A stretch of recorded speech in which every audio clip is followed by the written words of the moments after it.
Thank you, Mr. Chairman, for calling this hearing. Welcome to the witnesses. Mr. Sarandos, if I could just start with you, let's continue to talk a little bit about the labor impacts here, if we could. How many U.S.-based employees does Netflix currently employ, do you know? About 10,000. What about in production roles? Well, it's a fluid number, but we've had about 155,000 production jobs. How about now? On our originals. At any given time, I don't know the number exactly, sir. I can follow back with your staff, though. Warner Brothers, how many U.S. production jobs? I don't have the exact number, but it would be, I would think, in the 8,000 range. Okay. Here's my question. If this merger goes through, what's your projection about the amount of domestic production, say 2 years from now? Is it going to be static? Is it going to decline? It's going to. Our production is going to increase. Domestic production. Domestic production Employment. is going to increase. Most of our production is domestic, and it will continue to increase. We've recently forecast our content spend, independent of this deal, to grow to $20 billion. And that's a combination of licensing, producing. Now, those licensing dollars compel production as well. That's why it's hard to get an exact number. Let me show you the data here about Sure. U.S. production recently. Yeah. It's the red line here, starting from in 2021. You can see it is pretty much straight downward. There's been massive shift in production, as I think as Senator Schiff was alluding to just a moment ago, massive shift in production overseas to other foreign jurisdictions, leaving the United States. So will you commit to increasing domestic United States production and domestic United States production jobs? Did I hear you just say you would? Senator Hawley, absolutely. It's in our business plan. It's in our long-term operating DNA. I will point out, sir, respectfully, that chart is Los Angeles. Yeah, but it is Los Angeles, but if you look at the data, it is reflective. This reflects all of U.S. production. U.S. production is not going up, right? But some of these jobs have moved. It's going Some of these down. jobs have moved to Yeah, New but the Jersey. overall numbers are going down, and this is exactly the concern of labor. And without objection, Mr. Chairman, I'd like to enter into a statement for the record from the Teamsters, who have major concerns about this deal, as does, frankly, pretty much every segment of labor, Mr. Sarandos. And what they all say is they're worried that you're going to cut residuals, which is effectively payments. You're going to cut production jobs. So let's just go through a few commitments here. Will you commit to using union labor for all domestic shoots? We do use union labor. Will you commit to using it in the future for all of your domestic shoots, if this deal goes through? Senator Hawley, we do use, this is the most unionized industry in America, and we use union labor on all our production. And you're going forward. I'm looking for a commitment. You have my commitment. Will you commit to a 45-day or longer theatrical release window for major Warner Brothers films?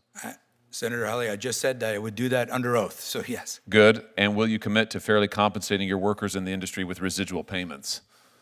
Well, top of market payment has been Netflix's business philosophy since we started operating over 25 years listen, ago. what you have been routinely accused of compressing and reducing residuals, it's one of the biggest objections to labor to this deal. So let's see if you can lay that to rest today. Will you commit to full residuals? Senator Hawley, I would like to tell you this is a very complicated answer because we prepay. That's usually on the way to no. That's usually a way of saying no. So I'm looking for yes. Senator Hawley, I understand this is not a yes or no answer. It kind of is, though. It kind of isn't because and we were going to sit down with the unions. You're disappointing me. Starting in the next few days, sir, we're sitting down with the unions for new contract talks that start actually in 3 days. That's a complicated, long no. I would really hope it would be yes. Okay. Are you asking me to commit to residuals in the traditional form? Because I don't think that applies in many cases. That's why I'm getting there. All right. Well, I think you've got some work to do on that, Mr. Sarandos, and I would hope that you'd reconsider your position. Before my time expires, I want to ask you about something else related to children. Why is it that so much of Netflix content for children promotes a transgender ideology? Almost half of your content for children, I'm talking about minor children now, I'm not talking about teenagers, minor children, promotes a transgender ideology agenda. I was just looking at the data here from your various series. And what concerns me is, just 2 days ago, a jury in New York awarded a former transitioner $2 million because she said that her psychologists and others pressured her into, they pushed on her an ideology that proved to be extremely detrimental. I'm sure you know that in the UK, the National Health Service in the UK has said that they're not going to perform transgender surgeries or any longer so-called gender-affirming care for minors, including in counseling, because it is so incredibly detrimental. Our own HHS has come forward with similar findings this past year, yet if you turn on Netflix, you'll find that an enormous amount, and I say this as a parent with 3 young children, an enormous amount of your children's programming has this ideology and agenda in it. Is this an advocacy position for Netflix? Is this an ideological commitment you have? I mean, why is this? Senator Hawley, Netflix has no political agenda of any kind. I would tell you that. Well, then why is your children's program so full of this highly sexualized, highly controversial agenda? I don't understand it. It seems strange to me. Respectfully, sir, it's because it's inaccurate. We have millions of hours of children's programming. You're saying it's not there. You don't have trans. You don't feature trans characters, trans storylines, trans themes. It's not in your programming. I'm saying we feature a wide variety of stories and programs to meet a wide variety of people's tastes. Why is almost half of it? Why does almost half of your children's program feature this highly controversial, highly sexualized material? That just seems strange to me. It can't possibly be a reflection of the population. Senator Hawley, I don't have any idea where that number would come from or what that would be. I don't believe that's been your personal experience, but I can't speak to that. Well, what do you mean you don't think it's been my personal experience? You don't think that I monitor what my children watch on your... Here's what I tell you what my personal experience is since you bring it up. My personal experience is that my 3 children, I can't let them watch anything they want on Netflix. I can't let them watch anything on Netflix unless I preview it, because I don't have confidence in what's on your platform.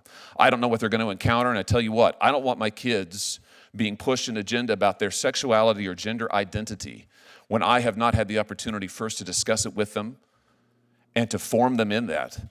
And I, frankly, on behalf of parents around the country, it offends me that Netflix is pushing this content at parents in what seems to be a very coordinated, thought-through, planned-out agenda in a way that, frankly, I think undermines parents, certainly undermines me and my wife. We have to watch every show beforehand before we can let our kids watch it. Now, I don't know. That seems pretty concerning to me. I know you make a gob of money on it, and maybe that's the answer.